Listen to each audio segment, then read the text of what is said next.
All right, so it looks like people are starting to sign in, so I will introduce myself. My name is Dr. Jennifer Robblee. I'm a neurologist. I'm actually originally from Canada, but this year I'm actually down at the Mayo Clinic here in Arizona. So it's nice and warm here. I'm doing a year as a headache fellow, actually, so working with everyone here at the Mayo Clinic. They're a great group, and I'm actually stealing a wonderful mnemonic from one of the headache neurologists there, Dr. Amal Starling. It was actually a mnemonic originally created, as far as I understand at least, from Dr. Larry Newman, who is another wonderful headache neurologist. So the mnemonic that we're using tonight is something called S.E.E.D.S for success, and we're going to be talking about lifestyle management and headache. So from what I want you guys to take is that there are some major key things that you can do in your migraines to actually help you feel a little bit better that doesn't depend on medication, which I know for a lot of you is a really hard thing to be able to tolerate. So S.E.E.D.S stands for, number one, the S is sleep. The two E's are exercise and eating. The D is for diaries, so these are your headache diaries. And then S is going to talk about stress. So we'll go through these one by one, all right? So first off, we'll talk about sleep. So why is sleep important? We know that with sleep, oh, my cat has decided to come into the picture. I have a cat named Oliver. We'll try to keep him out of the picture tonight. I'm at my house right now. So we know that sleep disorders and migraine are so commonly intertwined. We have all these different sleep disorders, even snoring are very much associated with migraine. And so we know that if we can get sleep a little bit better, that we might be able to get migraine better. And there's lots of studies there that help us understand that. So first off, when we see someone in the headache clinic, we want to actually look at how they're doing with their sleep patterns and try to get a sense of what's going on. We want to rule out certain things. So number one, we want to rule out that you don't have sleep apnea. So definitely if you have some concerns that you have sleep apnea and you have a history of headaches or migraine, you should go get that checked out because that's really important. If you don't have your sleep apnea properly treated, you're at increased risk of obesity, of high blood pressure, stroke, heart attack, and your migraines or other headaches can be worse. So definitely go get that checked out, number one. In terms of other types of sleep problems, so insomnia, where you're having problems with your sleep, so that might be having problems falling asleep or staying asleep, the first thing that you want to do is not jump on a sleep medication because that can definitely be addictive and you're not necessarily getting a great type of sleep with that. You're kind of getting a fake sleep. There's so many things that we do first, and if you were to go to a sleep clinic, they're going to have you work on something called your sleep hygiene. And really what you want to look at there is how many hours you sleep. So an adult should sleep about 7 to 8 hours a night. And what I generally recommend to my patients is that you should be having a consistent bedtime and a consistent wake-up time. And that's even if you think you're not a good sleeper, even if you have really inconsistent sleep when you're falling asleep and you're waking up in the middle of the night, and try hard not to nap. If you're someone who you're having a really hard time or you have other medical problems that make you exhausted, and you do think that you need to have some naps, what I would recommend is, let's say you go to bed at 10 and you wake up at 6 a.m. So the middle of your night is about 2 a.m. If you're gonna have a nap, you should be having your nap at about 2 p.m. So it should be 12 hours away from the middle of your night, and keep your naps short, so keep them about 20 minutes. And that way you're not gonna disturb your sleep overnight as much, all right?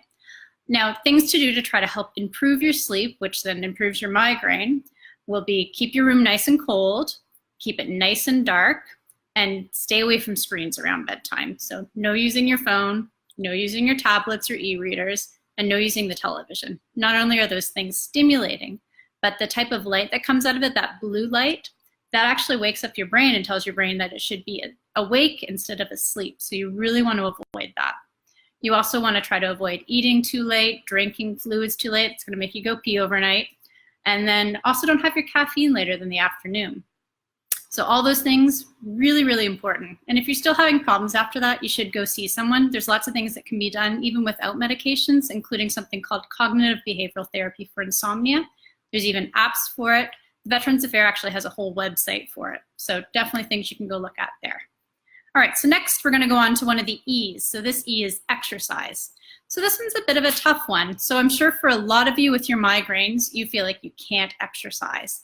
And that's not surprising. So when we actually look at people who have migraine and we're trying to diagnose it, one of the things that we'll actually ask about is whether or not you actually feel like you avoid activity, or does activity make your headache worse? And that's because that's actually one of the features of migraine. So we know that that happens. And for many people, they'll tell us that their migraines are triggered by exercise. So we do have some studies that say even if it is triggered by exercise, often it's not every single time. But what we know is that there's lots of studies that tell us is that people who have low levels of activity are more likely to have headache. What we don't know, is it because people avoid activity, or is it because having less activity actually causes the actual headaches? And so, we already know that there is some association where definitely a lot of you will avoid activity when you're having your headache. So there's definitely that piece, but is also having that less activity making your headaches worse in the long run. So we do have studies that say when you're doing more activity, that you actually start to get improvement in your headaches. All right, so I'm gonna pause for a second because it's been about 5 or so minutes that I'm talking, and I think a lot more people have jumped in, so I'm just gonna reintroduce myself. So my name's Dr. Jennifer Robblee. I'm a headache fellow right now at the Mayo Clinic here in Arizona, and I was originally a neurologist up in Canada. And we're talking tonight about lifestyle, and we're using a mnemonic called S.E.E.D.S, S-E-E-D-E-S, and that stands for sleep, exercise, eating, diary work, and stress. We're on the E for exercise right now, okay?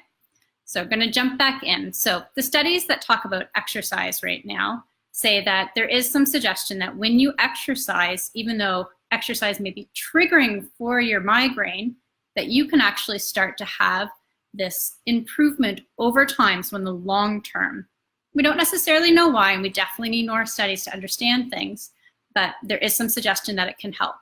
So what I would say is, you know your own body best, and you may be someone who is struggling with weight. You may have history of a head injury and be struggling with your energy levels. You may be someone who's completely sedentary. So you got to start off where you can. So if you're someone who's completely sedentary, you may start off with doing 5 to 10 minutes of exercise once a week, and that's all you can do right now, and that's perfectly okay. Once you feel like you can do that, increase it from there. If you're doing half an hour once a week, great. Start to maybe increase it to half an hour twice a week. Again, just increase from where you currently are. The recommendation for an adult is to aim for 150 minutes a week of moderate exercise. What that means is a brisk walk, doing yoga, that could be mowing your lawn. If you're doing really vigorous activity like running, going to a spin class, Zumba, then you can do about 75 minutes a week. And don't forget to do your strength training as well, especially if you're someone who has a lot of hypermobility, such as people who have something like Ehlers-Danlos syndrome. You want to make sure that you have your core strength really strong. All right, so that's exercise. We're going to move on to eating. Now, eating's a tough one, and there's a lot of things in here also talking about trigger management. So I'll talk a little bit about that as well. But with eating, the number one thing that I want you guys to know is fasting is really a trigger for your headaches. And we definitely know that. In fact, when we look at something called our ICHD-3, which is basically this massive manual of all these different headache types that we have, there's even a headache type for if you fast for at least 8 hours and get a headache, there's a headache type for that. Now, when it comes to migraine, we still don't completely understand why you get the headache. We know that the brain runs on sugar, and in your body, sugar is called glucose. And in the brain, we depend on something called glycogen, which basically comes from that glucose. And so when you have been fasting, eventually that glycogen in your brain drops. That takes some time. And it can even change some of the chemicals in your brain so that you can get a change in the electricity in the brain. And you can get this similar effect to what we see sometimes with aura, at least some studies have suggested. So it may be that you can get some similar triggering of headache, but again, we don't know, and there's lots of studies to go there. We know there's lots of things that change with your fight or flight system, so a whole bunch of things happen. There have definitely been studies that say fasting, even without being dehydrated, can make you more likely to get a headache, and it's more common in people with migraine for sure. So I would recommend that you try not to stay without food longer than about 3 to 5 hours. Definitely eat breakfast. Breakfast is so important. It sets up your metabolism for the day. Try to have about 12 to 15 grams of protein with that breakfast. If you're really having a lot of morning headaches, you may want to try a nighttime snack. If it's not working for you, then stop it. But it's one thing to consider because nighttime's a long time that your body's going without food. For most people, that's natural, but it may be a trigger for you. And then the other thing is try to stay away from simple carbs because that's causing big fluctuations in your blood sugars. And that may be something that for you is a trigger. Now, when talking about these triggers, we know that less than 7% of people have migraine that's caused by a single trigger. Normally, you need a buildup of multiple triggers before you're really going to get a migraine. And a lot of things that we think are triggers may not be triggers. I'll give you one of my favorite examples. So I know I love chocolate. I'm sure a lot of you love chocolate. And how many of you feel like chocolate maybe is a trigger for your migraine? Probably a lot of you. It's so common.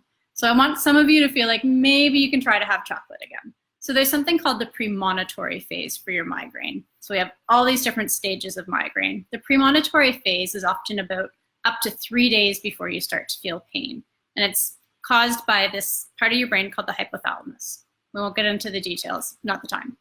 But basically, you can actually have sugar cravings or sweet cravings, which include chocolate. So it may be you've eaten chocolate 2 or 3 hours before the pain starts, but the reality is you had your premonitory phase start 2 days ago and you were craving sugar and you finally caved, ate it, and it just happened to be your pain started a few hours later.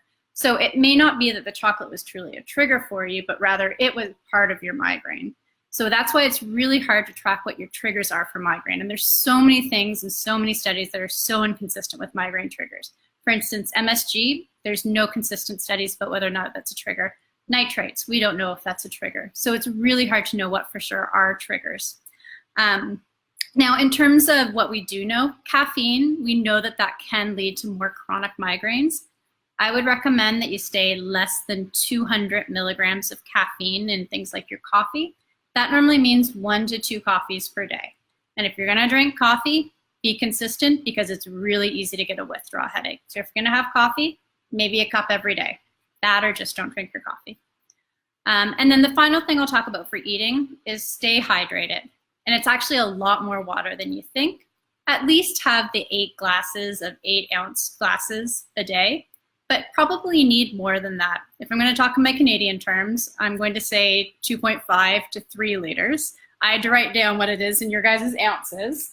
So let me see. It's 85 to 100 ounces for a female. And then for a male, you actually want to sometimes get up to almost a gallon. So that's a lot of water. So you do want to make sure you're really getting hydrated. Okay, so now we're going to move on. We're going to talk about diary work, and then we're almost done. So with diaries, I recommend all of you keep track of your diaries because otherwise you have no clue what's happening with your headaches. Are they getting worse or what's happening? There's lots of apps for it, but if you wanted to keep it nice and simple, keep either by your bed, by your toothbrush, or by your pills, a calendar. I want you to get 3 colors, green, yellow, and red, and a pen. On a day where you're incapacitated and in bed, put a red mark. On a day where you feel like you're severely affected but you're able to get out of bed, that's a yellow. A day where you have a headache but you're completely able to function, that's green. If you have absolutely 0 head pain, that means no face pain, that means no jaw pain, that means neck pain's not extending into your face, and that means no sinus headache, because a sinus headache is potentially a migraine. In fact, it's often misdiagnosed as a sinus headache. Keep track of all of that. And then keep track of a little check mark if you took a pain medication. And for women, I'd recommend that you track your period. And that's a great way to keep track of everything. Bring that into your doctor, and it's a good way to know, are things helping? And then finally, let's talk about stress. Just because stress is a part of your migraine does not mean it's a physical problem. Migraine is a neurological disorder. It's a problem with the brain. It's part of a genetic predisposition. We know that it runs in families. You're not making this up, okay? But we also know that having problems with depression and anxiety and also past traumas in your life have massive implications. So if you have any history of a past traumatic event in your life, that is going to make it more likely for you to have chronic pain or chronic migraine. And being able to go through some counseling for that could potentially help. And if you're having stress in your life, which we all do, I have stress in my life, having ways to help you manage with that, be it through something called cognitive behavioral therapy, things called biofeedback, mindfulness or meditation, relaxation therapy, all those things help you with managing those day-to-day stresses, because if you're coping with that, it's going to make it so much harder for you to improve from the standpoint of your migraine. You can't do one without the other. So it's okay to accept that help. Don't feel that it means that you're weak or there's something wrong. Please also look into that aspect because it's just as important. All right, so that's my spiel.